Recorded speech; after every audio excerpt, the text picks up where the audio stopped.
Hey guys, welcome to It's a Vet Text Life. I'm Megan, and I'm your co-host along with Sheena with Not Another Vet Nurse. And we are here to bring you vet information and client information for your pet, and also for all of the people in the wonderful veterinary medicine community. We are here to be your support system, and we want nothing more than to be able to reach out and help you guys. So, if you're ready, let's get started on another episode. Let's do it.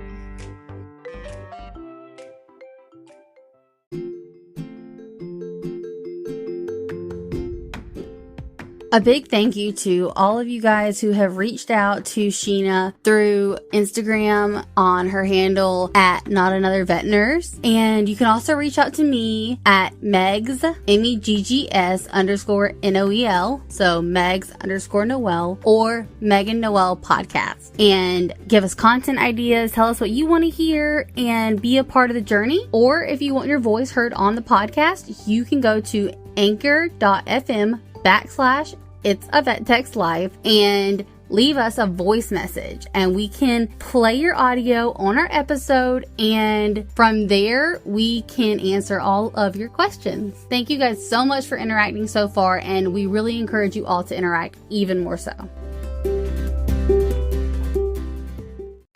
Hey guys, this is Megan, one of your hosts from It's a Vet Text Live. I wanted to take a quick second and tell you all about Anchor. It's the easiest way to make a podcast. And trust me, I've tried several others, so believe me when I say it is the easiest. It's completely free. There's also creation tools that allow you to record and edit your podcast right from your phone or computer, so it's great for busy people on the go like me. Anchor also distributes your podcast for you, so it can be heard on Spotify, Apple Podcasts, and many more. You can even make money from your podcast with no minimum listenership. It's everything you need to make a podcast in one place. So download the free Anchor app or go to anchor.fm to get started.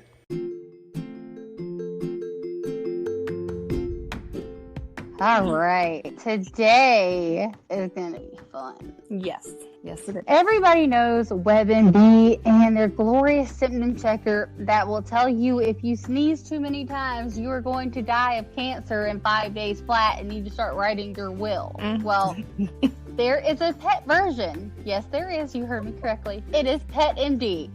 And we are going to tell you some instances of people that have been guilty of this and how you can avoid being guilty of this. So this is an episode all about how to not WebMDbag your pet. If you look at PetMD at the top left, it says vet authored and vet approved. By who?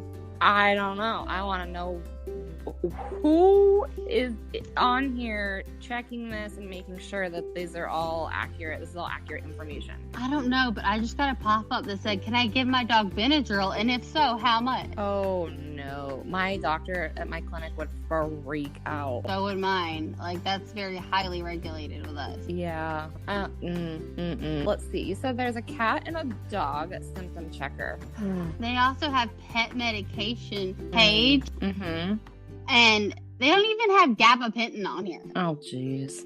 Oh, they don't. No, you're right. But they do have acepromazine. I guess it is kind of informative if you're wanting to know what this medication is for, why you're giving it to your dog or cat. But yeah, it doesn't have everything that we use. Yeah, I mean, I don't know. It's, it just seems like just like your standard Dr. Google that I just hate when owners come in with their list of, I Googled this, my dog has this, I want this. Like, no, that's not what happens when you come in to the vet. We look at your pet and we do diagnostics and then we give them medication or this, that, and the other. Like, you're paying us for a service, not the other way around. Exactly. And another thing I've noticed, like on the very fine print at the bottom, it talks about, the genetic mutation for certain herding breeds, the MDR1. Oh, yeah. And it says that some of them can be more sensitive to the adverse effects of ACE. I've only ever heard that with ivermectin-based products. Yeah, me too. And for those that don't know, ivermectin is a dewormer. Yep, I've heard that as well. Oh, and it's not even on here. I don't know. But Imodium's on here. Oh God, please don't give your dog Imodium. Oh my word. Please check with your veterinary professional before. Oh my God. Oh, the poor puppies. Oh, who have been PetMD bagged by this thing. Oh, seriously, they really are. They're being given a great disservice. But if you didn't know what to name your pet, at the very bottom, there is a section for pet names. So, like, if you're getting a new dog and you don't know what to name your dog, there is that section. So you're welcome. That's helpful. Yeah, you're welcome. If you scroll all the way to the bottom, past the legal, the privacy, the contact, and the feedback options, there is a popular pet products. You can get dog ID tags, dog toys, dog supply delivery, and dry dog food delivery too. So there are some good features. Yes, absolutely. But don't ever use this for 100% accurate information. Like the dog chocolate toxicity meter. If your dog ate chocolate, take them to the vet. Or my personal favorite, my dog ate a blunt. What do I do? Probably not have it in the house. Yeah, that's step one. Although since it's now legal. Oh my God, I just came across an article. What should I do if my dog ate weed on PetMD.com? How appropriate. Perfect timing. The thing to do is to first of all admit that was in your house, because half the time people don't admit, and then we don't know how to treat your dog. Yeah. So please, nobody cares what drugs you have. We care about your dog or your cat or your pet. Not you. I mean, I don't mean to be rude, but that's what we're there for. Yeah, we don't do people. No, we're not going to call the authorities or anything like that unless you act a fool. Yeah. Then we can call the authorities. So yeah, about a week before I started at this clinic, not the one I'm at now, but one that I had previously worked at, they were telling me that this lady called and she's like, something's wrong with my dog. He ate something, and they're like, well, did you see what he ate? He ate a blunt. They said that they were just like silent on the other end of the phone, and they're like, a blunt. And she's like, he ate marijuana. Thank you for clarifying that. I was unsure. Yeah. Oh my God. So then, like, forever after that, anytime that dog would come in, it was always like, oh, the marijuana dog's coming in today. The marijuana dog. And it's like a stigma. Oh my God. Poor dog. Let's see. Oh, look, okay, so there's this section. Where'd it go? So the emergencies, first of all, let me just say that there's an emergency section at the top. Okay, if you have time to come on PetMD and look at emergencies before you take your pet to the vet, we are judging you so hard right now. This is not an emergency. No. Oh my God. So there's this, like, if you click on the emergencies, you can look at all these different emergencies, accidents, common emergencies, poisonings and toxicities, whatever. All of that is so stupid. But anyways, in dogs, and it literally has an at-home treatment for acute diarrhea in dogs. It's taking away the fact that you need to take your dog to the vet if your dog is having diarrhea or vomiting or anything like that. Exactly. Like, those are big symptoms. Jeez. Which can lead to dehydration. I mean, and more severely death if anything else is going on. But like, oh, jeez. But along with the antifreeze poisoning cats, I have a very funny story. Mm-hmm. My grandmother, God bless her soul, may she rest in peace. Oh no, she'd kill me for telling the story. But it's hilarious, and we still laugh about it to this day. So she had these cats in this old neighborhood she lived in, and they wouldn't stop eating something of hers, and she got kicked. Number one, she didn't like animals at all anyway. Yeah, she hated animals. And so she decided after a couple of years she'd had enough of these cats. So she went and bought antifreeze and fed it to the cats. And she, oh, no, it gets better. Wait for it. And she goes, and these damn cats keep coming back for more. They're getting fatter and fatter and fatter. I thought it was supposed to kill them. My dad's like, what did you get? What are you giving them? And we look, and old Bright One had gotten the environmentally friendly antifreeze.